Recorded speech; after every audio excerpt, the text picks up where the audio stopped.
Hello students, welcome to the science class. आज हम class 6 का जो चैप्टर नंबर 4 हम रीड कर रहे थे उसका लास्ट पार्ट डिस्कस करेंगे। तो अभी आपने अपनी जो लास्ट क्लास में पढ़ा था प्रॉपर्टीज ऑफ मटेरियल्स, तो हमने अपीयरेंस, लस्टर और टेक्सचर के बारे में पढ़ा था, और हमने स्टेट के बारे में भी पढ़ा था कि जो मैटर है उसकी 3 स्टेट होती है, solid, liquid and gas. Solid के पार्टिकल्स एक दूसरे से बहुत टाइटली अटैच रहते हैं, उनमें कोई गैप नहीं होता। लिक्विड के पार्टिकल्स में थोड़ा गैप होता है, और गैस के जो पार्टिकल्स होते हैं वो फार अपार्ट, मतलब बहुत दूर दूर होते हैं। तो ये हमने स्टेट्स के बारे में पढ़ा था कि 3 स्टेट होती है। आज हम स्टार्ट करेंगे अपना topic solubility in water. So let's start. Activity 7। पहले हम इस एक्टिविटी से समझते हैं कि सॉल्युबिलिटी होता क्या है। Half fill a glass tumbler with water, add a teaspoonful of sugar to it and stir the water. What happens to the sugar? Why does it disappear?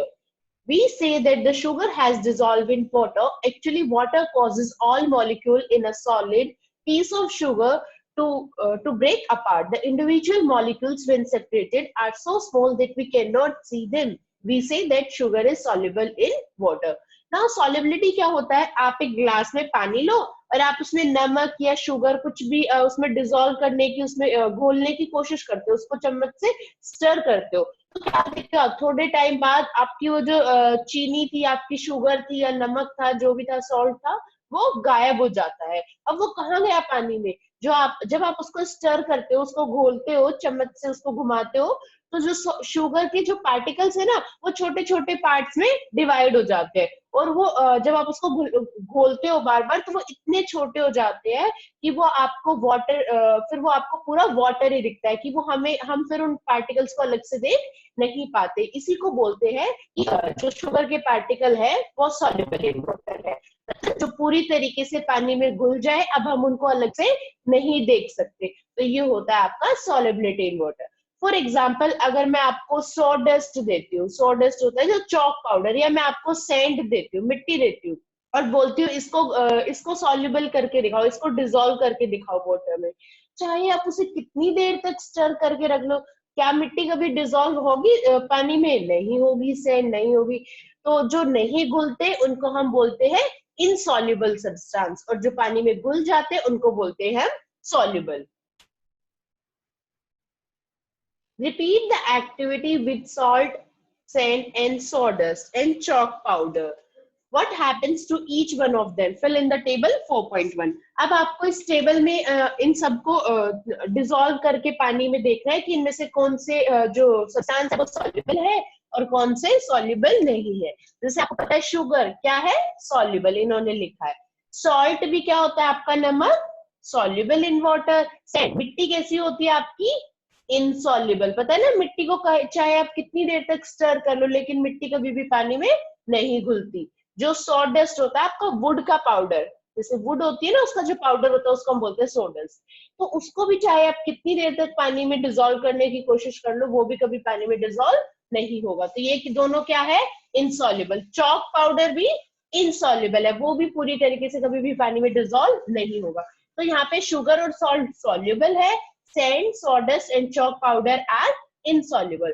Take water in a glass tumbler, add some milk to it, stir and leave the tumbler still for some time. Do the water and milk separate or they remain mixed with each other? Now mix water and coconut oil in the same way. What do you observe? Do the water and coconut oil separate into two different layers? Try with other liquids such as sunflower, lemon juice, kerosene. Fill in the table 4.6. तो ये तो आपने पढ़ा soluble and insoluble. Soluble वो जो पानी में पूरी तरीके से मिक्स हो जाए, उसमें घुल जाए, और आप उनको फिर अलग से देख नहीं सकते। और इनसॉल्युबल वो जो पानी में डिसॉल्व या घुलते नहीं है। नाउ अब इन्होंने कहा है कि आप एक ग्लास पानी लो और उसमें थोड़ा सा मिल्क ऐड करो। अब उसको उस पानी को, जो मिल्क है उसको थोड़ा सा स्टर कर दो, उस पानी को या उस लिक्विड को। अब आप देखोगे कि जो मिल्क था और वाटर था वो एक दूसरे में पूरी तरीके से मिक्स हो गए। क्या आप वाटर और मिल्क को अलग अलग देख सकते हो? नहीं। क्यों? क्योंकि जो पानी है वो आपका वाटर है, मिल्क है, वो पूरी तरीके से एक दूसरे में मिक्स हो गए। मैं ऐसा ऑयल और वाटर के साथ करती हूँ कि मेरे पास एक ग्लास में ऑयल पानी था, वाटर था, और उसमें मैं ऊपर से ऑयल ऐड करती हूँ और उसको भी स्टर कर देती हूँ, उसको भी मिक्स करने की कोशिश करती हूँ। लेकिन आप उस ग्लास को रख दोगे तो आप देखोगे जो ऑयल की लेयर है ना वो ऊपर आ जाती है, वो कभी पानी में मिक्स नहीं होगा जैसे आपका मिल्क का है। तो जो एक दूसरे में पूरी तरीके से मिक्स हो जाए उनको बोलते हैं हम मिक्सिबल। उनको हम क्या बोलते हैं? मिक्सिबल लिक्विड्स। और जो अलग अलग लेयर बना ले, जो एक दूसरे के साथ मिक्स ना हो, उनको हम बोलते हैं इमिसिबल लिक्विड्स। ठीक है। अब आपको इन ये टेबल दे रखी है जिसमें आपको बताना है मिल्क। मिल्क कैसा होगा? मिक्सिबल। वो पूरी तरीके से आपको पता है वाटर और आप मिल्क को मिक्स करोगे तो पूरी तरीके से मिक्स हो जाएगा। अब आप उनको दोनों को सेपरेट आउट नहीं देख सकते अलग अलग। कोकोनट ऑयल, ऑयल जितना भी, कोई भी ऑयल हो, कोकोनट ऑयल हो, सनफ्लावर ऑयल हो, कोई भी ऑयल हो, ऑयल हमेशा अपनी लेयर अलग बना लेगा। ऑयल कभी भी वाटर में मिक्स नहीं होता। लेमन जूस मिक्स हो जाता है। केरोसिन, केरोसिन भी ऑयल है तो केरोसिन ऑयल भी इमिसिबल है। केरोसिन, सनफ्लावर और कोकोनट ऑयल आपके इमिसिबल है। मिल्क और जो आपका लेमन जूस है वो मिसिबल है। Liquids which mix with each other are called miscible liquids. Liquids that not mix with each other are called immiscible liquids. तो जो लिक्विड्स आपस में मिक्स हो जाते हैं उनको हम बोलते हैं मिक्सिबल, और जो मिक्स नहीं होते आपस में जो दो लिक्विड्स उनको बोलते हैं हम immiscible liquids. Gases such as oxygen and carbon dioxide are also slightly soluble in water. Plants and animals living in water breathe oxygen dissolved in water. Plants use carbon dioxide dissolved in water for photosynthesis. Some gases such as nitrogen are however not soluble in water. अब कुछ जो देखो, पहले आपने पढ़ा solids के बारे में, जैसे शुगर है या आपकी सैंड है या सॉल्ट है, ये सब क्या थे? आपके सॉलिड थे। तो ये पानी में अगर डिसॉल्व हो जाते तो हम बोलते हैं सॉल्युबल, और डिसॉल्व नहीं होते तो हम बोलते हैं इनसॉल्युबल।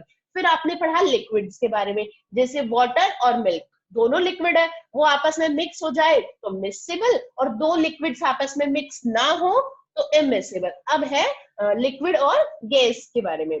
तो कुछ गैसेस ऐसी होती है जो वाटर में डिसॉल्व हो जाती है, फॉर एग्जांपल ऑक्सीजन और कार्बन डाइऑक्साइड। ये डिसॉल्व हो जाती है पानी में, इसी वजह से जो आपके एक्वाटिक एनिमल्स है या जो प्लांट्स है जो आपके अंडर सी होते हैं, वो क्या करते हैं, इस जो पानी में डिसॉल्व ऑक्सीजन होती है ना, इसको यूज करते हैं ब्रीदिंग के लिए, या जो एक्वाटिक एनिमल्स है उस वाटर डिसॉल्व ऑक्सीजन को यूज करते हैं।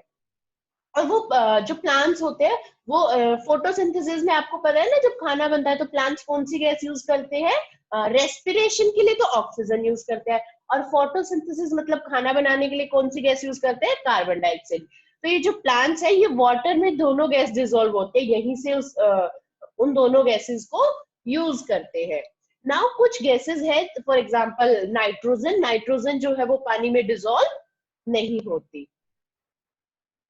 Thus matter can be classified on its solubility in water. इसलिए मैटर को हमने solubility के बेस पे भी हम उनको क्लासिफाई कर सकते हैं। क्लासिफिकेशन आपको पता है ना, ग्रुपिंग करना मटेरियल की ऑन द सेम प्रॉपर्टीज, कि जिनकी सेम प्रॉपर्टीज हो उनको हमने अलग अलग ग्रुप बना दिए। तो हम सॉल्युबिलिटी के हिसाब से भी ग्रुप बना सकते हैं कि ये सब्सटेंस सॉल्युबल है और ये इनसॉल्युबल है, या मिक्स, ये मिसिबल है, ये इमिसिबल है। नाउ डेंसिटी, अब हम पढ़ेंगे डेंसिटी के बारे में। डेंसिटी क्या होती है?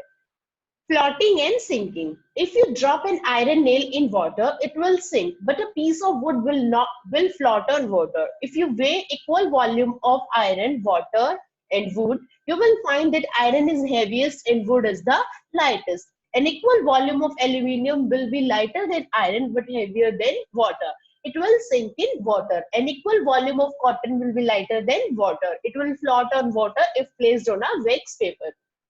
देखो, अब यहाँ आपको कहा है कि एक आयरन लो, आयरन का पीस लो एक, और जितना आयरन का पीस है ना उसी साइज का, सेम साइज का हम वुड का पीस लेते हैं, और उसी सेम साइज का आप कॉटन ले लो, या कोई भी, जैसे वो हमने आयरन, वुड और कॉटन ले लिया फॉर एग्जांपल, और उतना ही वाटर ले लिया, जितना जितना वेट आपका आयरन का था, जितना वेट आपके कॉटन का था, जितना वुड का था, और जितना पानी का था, हमने सबको इक्वल लिया है। अब आप पानी डालो एक गिलास में और उसमें वो आयरन का पीस डालो, तो आपको देखेगा जब आप आयरन का पीस डालोगे तो वो नीचे पानी में आ जाएगा, ऊपर फ्लोट तो नहीं करेगा ना, फ्लोट मतलब ऊपर तैरेगा तो नहीं, आपको पता है ना वो डूब जाता है। सिंक होता है डूबना और फ्लोट होता है जो ऊपर तैर जाता है। सिंक होता है आपका डूब जाना। तो जब आयरन डालोगे तो वो क्या होगा, पानी में डूब जाएगा।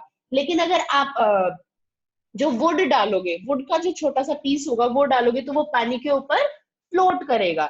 ऐसे ही जब आप जो वो कॉटन डालोगे, देखो कॉटन अगर हम ऐसे ही पानी में डालेंगे तो आपको पता है कॉटन तभी की तभी पूरी पानी को एब्जॉर्ब कर लेगी, तो वो फिर नीचे की तरफ डूबने लग जाएगी धीरे धीरे। इसलिए हमेशा एक वैक्स पेपर रखो, ताकि जो कॉट एक पेपर रखा वैक्स पेपर, जिसमें मतलब जिसमें से पानी कॉटन तक ना पहुंच पाए, और उसके ऊपर हमने कॉटन रखी ताकि कॉटन पानी एब्जॉर्ब ना करे।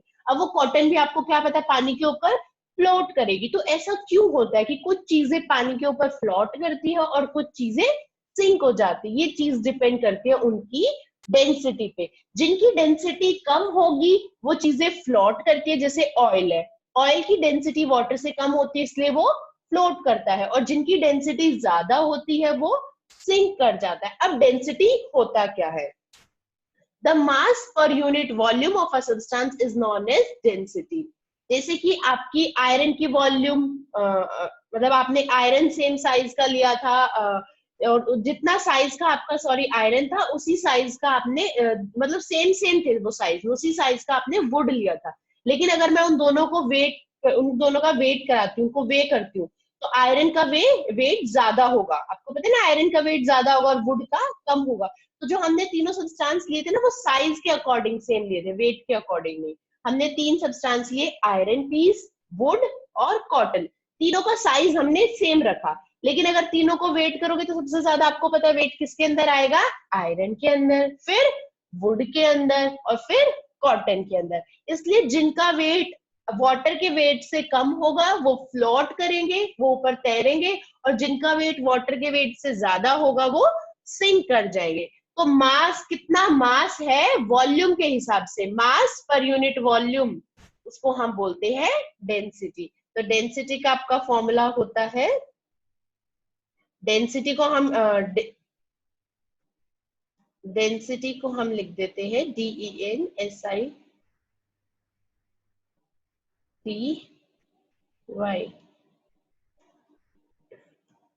इज इक्वल्स टू में मास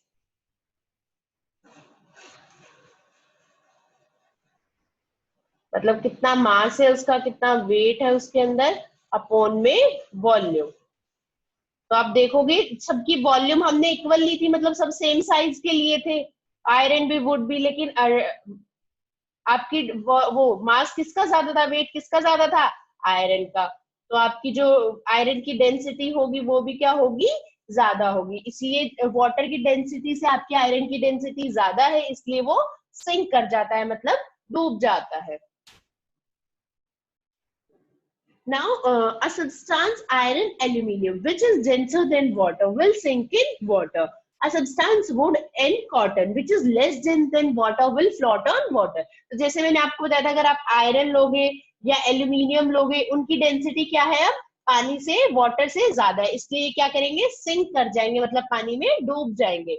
और जो वुड है, कॉटन है, इनकी डेंसिटी वाटर की डेंसिटी से कम है, they will float on water, इसलिए पानी के ऊपर फ्लोट करेंगे। Matter can be classified on the basis of their density, whether it floats or sink in water, that is on the basis of whether its density it is less than or more than that of water. तो हम define कर सकते हैं कि कौन से जो आपके मैटर है वो फ्लोट करेंगे या कौन से सिंक करेंगे, अगर हमें उनकी डेंसिटी पता हो। अगर वो पानी से कम डेंस है तो वो फ्लोट करेंगे, अगर वो पानी से उनकी डेंसिटी ज्यादा है तो वो सिंक कर जाएंगे। नाउ ट्रांसपेरेंसी, ट्रांसपेरेंसी क्या होती है? You can see through glass but not through wood or a metal plate. Do you know why? This is because light can pass through glass but not through wood or metal.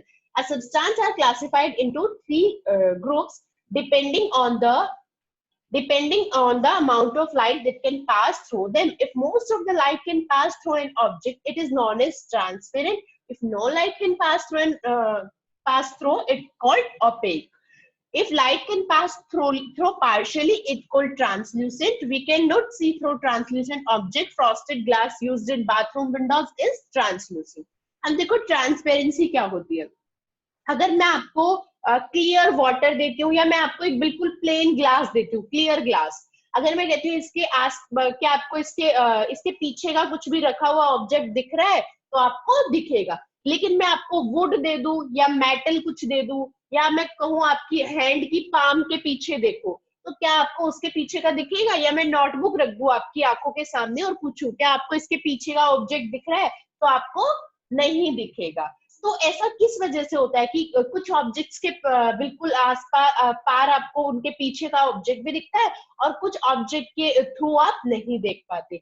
ऐसा इसलिए होता है कि जिन object के through light pass हो जाती है पूरी तरीके से, देखो आप कोई भी चीज विजिबल होती है ना, वो हमें ड्यू टू लाइट होती है. अगर अंधेरा हो जाता है तो हमें कोई चीज नहीं दिखती ना, तो हमारी आंखों में रिफ्लेक्शन होता है किसी भी लाइट की वजह से किसी भी ऑब्जेक्ट का, इसीलिए वो हमें चीज दिखती है.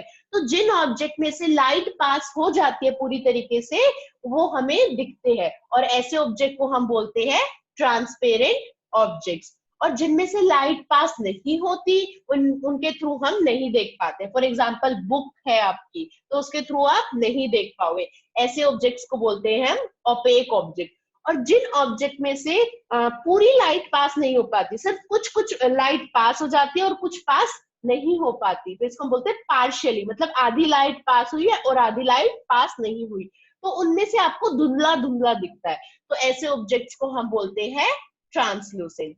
तो ट्रांसपेरेंट क्या होते हैं? जिनमें से आप बिल्कुल आपको पीछे का दिख जाता है, जिनमें से आप उनके थ्रू देख सकते हो, तो उसका मतलब उनमें से सारी लाइट पास होगी. जितनी भी उस ऑब्जेक्ट के ऊपर लाइट फॉल हो रही है, उसके ऊपर गिरी है, वो सारी की सारी पास होगी. तो ऐसे ऑब्जेक्ट्स को हम क्या बोलते हैं? Transparent object. जिन ऑब्जेक्ट्स के थ्रू आप नहीं देख सकते, इसका मतलब वो बिल्कुल भी लाइट पास नहीं करेंगे, ऐसे ऑब्जेक्ट्स को बोलते हैं ओपेक ऑब्जेक्ट. और जिन ऑब्जेक्ट्स के थ्रू कुछ लाइट पास हो जाती है और कुछ लाइट पास नहीं होती, मतलब पार्शियली, आधी लाइट पास करते और आधी लाइट पास नहीं करते, ऐसे ऑब्जेक्ट्स को हम बोलते हैं ट्रांसल्यूसेंट ऑब्जेक्ट्स.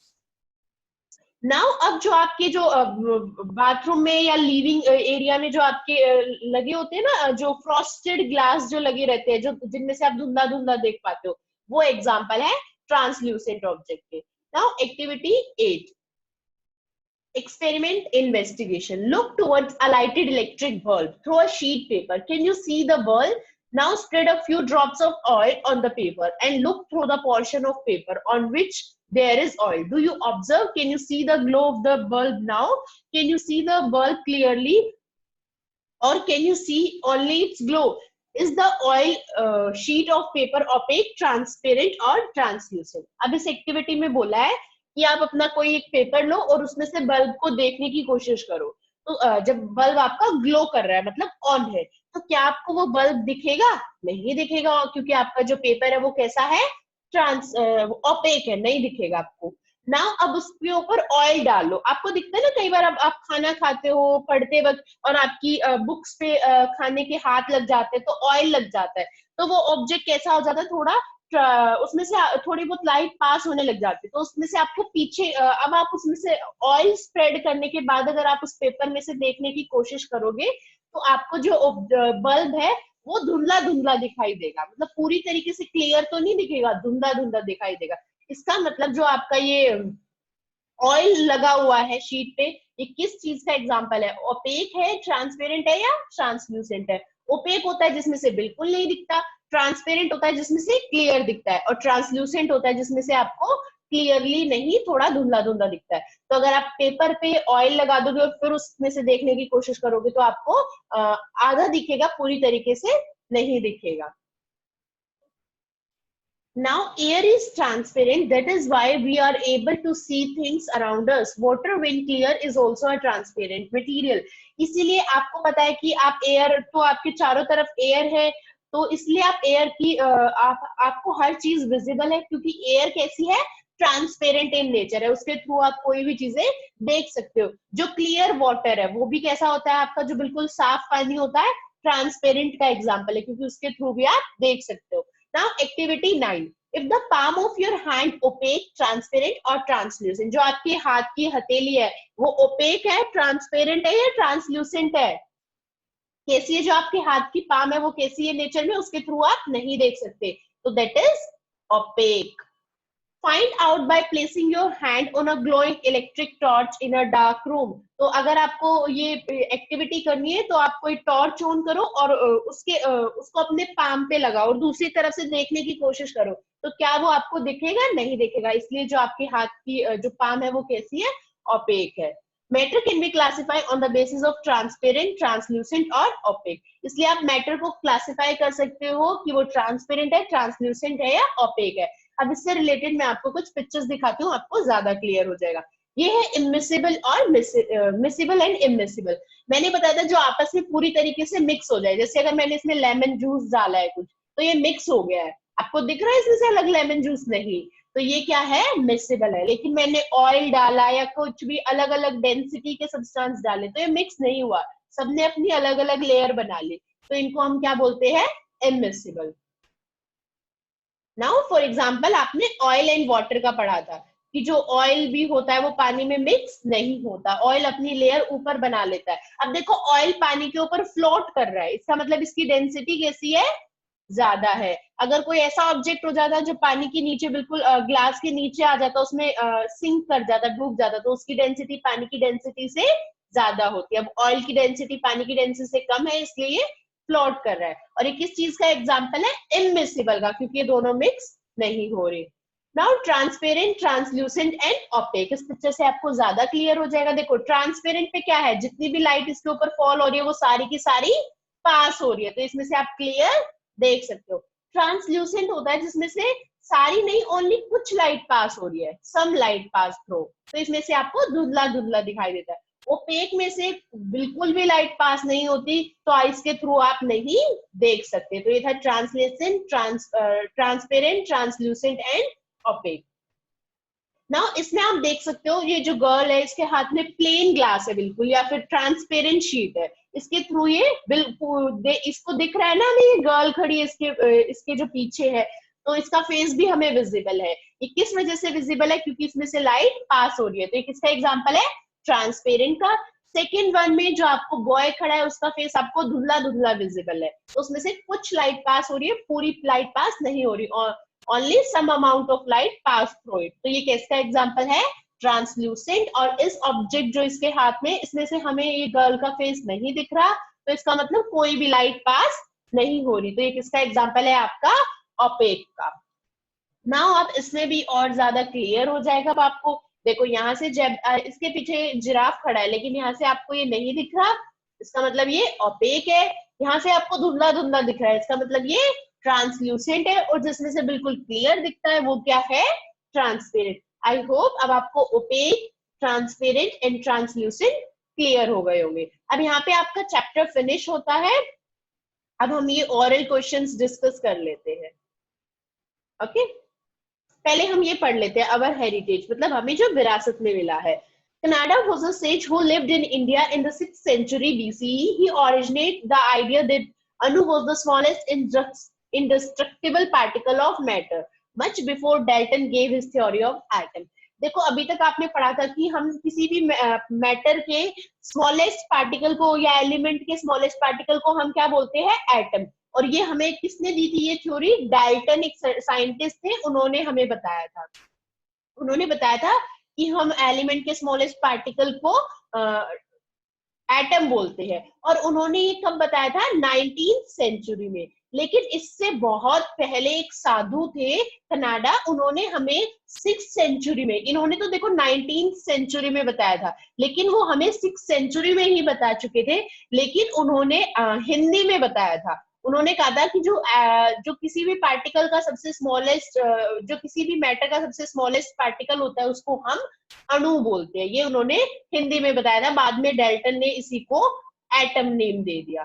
तो इसके पीछे एक बहुत ही इंटरेस्टिंग स्टोरी है. एक बार वो बैठे हुए थे और फूड, एक उनके हाथ में फूड था जिसके वो छोटे छोटे पार्ट्स करके और ऐसे डाल रहे थे. तो एक उन्होंने सोचा कि मैं इसको बिल्कुल छोटा करता हूँ, बिल्कुल छोटे छोटे पार्ट्स करता हूँ. तो जब वो उसको ब्रेक करने लग गए तो एक ऐसी स्टेज आई कि एक पार्टिकल को वो फर्दर टू पार्ट्स में ब्रेक कर ही नहीं पाए और ज्यादा उसके पार्ट्स बना ही नहीं पाए। तो वहां से उन्होंने कहा कि कि कोई भी मैटर है उसके सबसे स्मॉलेस्ट पार्टिकल को जब आप ब्रेक नहीं कर पाओ तो जो सबसे छोटा पार्टिकल होगा उसको हम बोलेंगे अणु। उसी को बाद में 19th सेंचुरी में डाल्टन ने नाम दिया एटम का।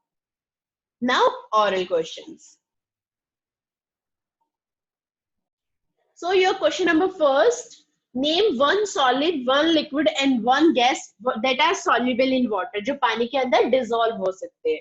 तो एक ऐसा सॉलिड जो पानी में डिसॉल्व हो जाए, शुगर, सॉल्ट, कोई भी एग्जांपल दे दो आप। ऐसा लिक्विड जो पानी में डिसॉल्व हो जाए, मिल्क, लेमन जूस। एक ऐसी गैस जो पानी में डिसॉल्व हो जाए, ऑक्सीजन, कार्बन डाइऑक्साइड। आप कोई भी एक एग्जांपल लिख सकते हो। Question number second, the density of an object is slightly less than water. अब एक ऑब्जेक्ट है, उसकी जो डेंसिटी है वो पानी की डेंसिटी से कम है, तो वो फ्लोट करेगा या पानी में डूब जाएगा या सिंक हो जाएगा। तो आपको पता है जिसकी डेंसिटी अगर पानी से कम होगी तो दैट विल फ्लोट, वो फ्लोट करेगा। अगर किसी की डेंसिटी ज्यादा होगी तो वो सिंक करेगा, अदरवाइज वो अगर डेंसिटी कम है तो वो फ्लोट करेगा। Question number third, is clear water opaque, translucent और ट्रांसपेरेंट। क्लियर वाटर कैसा होता है? क्लियर वाटर के आर पार आप देख पाते हो पूरी तरीके से, तो वो कैसा होता है? Transparent. Question number fourth, why do solid, liquid and gases have different properties related to shape and volume.